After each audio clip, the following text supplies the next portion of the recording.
नमस्कार, मी वीरेन लाठीवाला, राहणार आर्वी, जिल्हा वर्धा। जसं आपण सर्वांना माहीत आहेच का 22/9/2025 पासून भारत सरकारनं जीएसटी टॅक्स स्लॅबमध्ये मोठे बदलाव केले आहेत। पहिले जे 4 टॅक्स स्लॅब होते 5%, 12%, 18% आणि 28%, आता ते कमी करून गव्हर्नमेंटनं फक्त 2च टॅक्स स्लॅब ठेवले आहे, 5% आणि 18%। हा एक ऐतिहासिक निर्णय आहे आणि याचे आम्ही स्वागत करतो। या निर्णयाचे सर्व देशाच्या सर्वसामान्य जनतेला आणि व्यावसायिकांना 100% फायदा होणार आहे।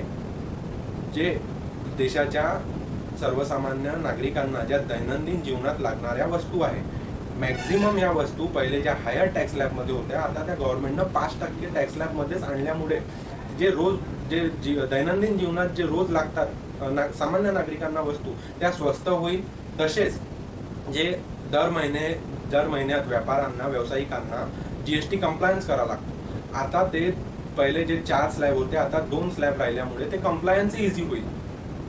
अजून याच्यात मोठा बदल असा करण्यात आला आहे का जे इलेक्ट्रॉनिक वस्तू आहे त्या मॅक्झिमम पहिले ज्या 28% स्लॅबमध्ये होते, आता ते 18% मध्ये गव्हर्नमेंटनं आणले आहे। त्याच्यामुळे जे आता समोर सण येणार आहे त्याच्यात नागरिकांना इलेक्ट्रॉनिक वस्तू जसे मोबाईल, टीव्ही, फ्रीज हे स्वस्त दरात मिळेल असे मला वाटते।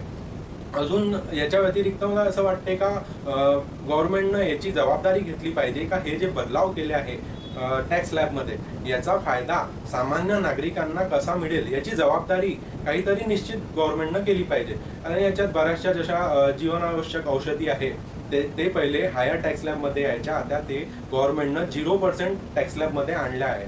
तर अजून एज्युकेशनल वस्तू आहे तेही पहिले हायर स्लॅबमध्ये यायच्या, आता त्या गव्हर्नमेंटनं 0% मध्ये आणल्या आहे। याच्या व्यतिरिक्त अजून हेल्थ इन्शुरन्स आहे, हेही पहिले ज्याच्यावर जीएसटी लागायचा आता ते 0% मध्ये आल्यामुळे तेही स्वस्त होणार आहे। तर याचा फायदा थेट जनतेपर्यंत कसा पोहोचवता येईल याची जबाबदारी सरकारनं निश्चित केली पाहिजे। असं आपण सर्वांना माहित आहे, जीएसटी म्हणजे गुड्स अँड सर्व्हिस टॅक्स, याला काही लोकांनी गब्बर सिंग टॅक्स अशी उपमा दिली होती। तर या बदलानंतर आता त्या लोकांच्या धारणेत काही बदल होणार अशी माझी अपेक्षा आहे। हा एक ऐतिहासिक निर्णय आहे आणि या निर्णयाचे आम्ही सामान्य नागरिक आणि व्यावसायिक स्वागत करतो। धन्यवाद।